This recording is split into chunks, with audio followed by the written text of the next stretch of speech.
పెళ్ళి ఒక mixed emotion and ఒక న్యూ బిగినింగ్. అప్పటి వరకు పేరెంట్స్ ఏమనుకుంటారంటే వాళ్ళ పిల్లలకి పెళ్ళిళ్ళు అయిపోతున్నాయి, వీళ్ళ పిల్లలకి పెళ్ళిళ్ళు అయిపోతున్నాయి, నా పిల్లలకి ఎప్పుడు పెళ్ళిళ్ళు అవుతాయి అని వెయిట్ చేస్తూ ఉంటారు. వన్స్ పెళ్లి సెట్ అవ్వగానే అప్పుడే నా చిట్టి తల్లికి పెళ్ళి ఏంటి అని అమ్మాయి పేరెంట్స్, అప్పుడే వీడు ఇంత పెద్దోడైపోయాడా అని అబ్బాయి పేరెంట్స్ అనుకుంటూ ఉంటారు. ఇంకా సిబ్లింగ్స్ విషయానికి వస్తే అసలు చెప్పనే అక్కర్లేదు.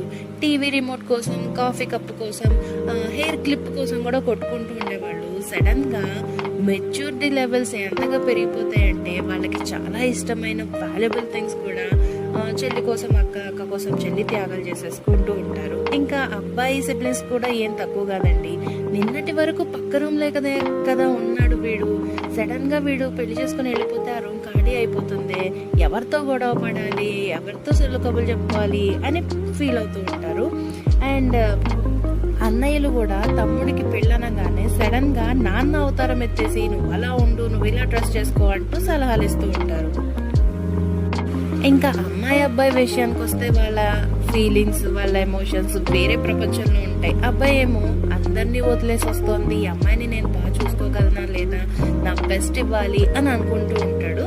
అమ్మాయి ఏమో అసలు ముఖ పరిచయం కూడా లేని మనుషులతో నేను ఎలా ఉండగలుగుతానా అని ఒక చిన్న ఎమోషన్ లో క్యారీ చేస్తూ ఉంటుంది అనమాట. ఇంకా పెళ్లి టైం వచ్చేసేపటికి అసలు ముక్కు ముఖం కూడా తెలీదు, కానీ వదిన ఎలా ఉన్నావు, ఇంత చిక్కిపోయావేంటి అంటూ పలకరించే బంధువులు చాలా మంది వచ్చేస్తూ ఉంటారు. ఏది ఏమైనా marriages are made in heaven. Hope for the good and manifest.